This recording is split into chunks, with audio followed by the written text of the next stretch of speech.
Скопје не престанува да се тресе. По мирната ноќ, утрово во 8 часот и 10 минути уште еден потрес. Овој пат слаб, бе измерени 2,9 степени. Со последниот во изминативе 2 дена Скопската котлина се тресеше дури 16 пати. Граѓаните веќе се преморени и исцрпени од серијата земјотреси и најмало мрдање на тлото предизвикува паника. Стручњаците пак повторно смируваат. Велат дека објектите изградени по 63-та година се стабилни, па за сериозно да се оштетат или пак урнат, потребен е многу посилен земјотрес. Нема простор за паника од аспект на тоа дека сите овие земјотреси што се случува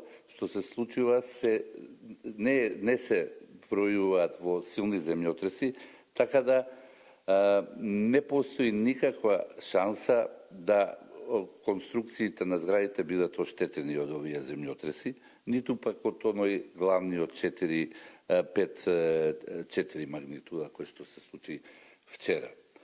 Значи, сите штети што ни се пријавени, бидејќи екипата на институтот е континуирано на терен, и сега отидоа повторно кај една зграда, сите штети што им се пријавени се однесуваат на преградните зидови кои што не се примарни елементи. Тоа се некои спојави меѓу греда и зидаријата или меѓу столпи зидаријата, или пак некој отпаѓање на малтер, отпаѓање на плочка, дури има и регистрирано некој паѓање на оџаци, но тоа се сите тие карактеристики се карактеристични за ослободена енергија со магнитуда 5,2, која што беше минатиот ден, и нема место за паника и од друг аспект, бидејќи секогаш потенцирам тоа, секогаш кога зборувам за зградите кои што се градени после земјотресот, а не пред земјотресот. Пред земјотресот, иако има дел од нив санирани, се повредливи. Значи, сите овие други згради кои што се проектирани по сеизмички прописи, сите тие згради многу лесно ќе го понесат скопскиот земјотрес. За сеизмолозите пак овие потреси се нормална сеизмичка активност, а земјотрес како најсилниот што го имавме се случува еднаш на 100 години.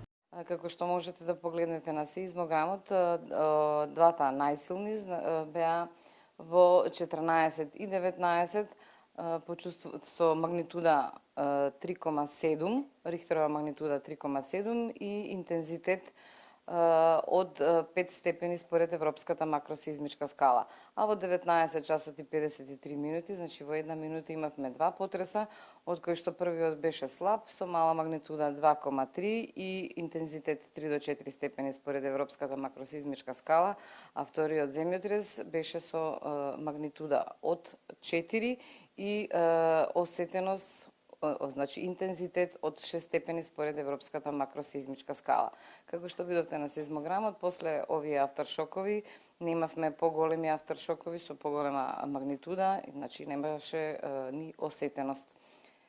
Од утринава исто така е мирно, меѓутоа како што напомнав вчера неколку пати, значи сето тоа е во рамките на нормалната сеизмичка активност која што ја дава Скопското епицентрално подрачје.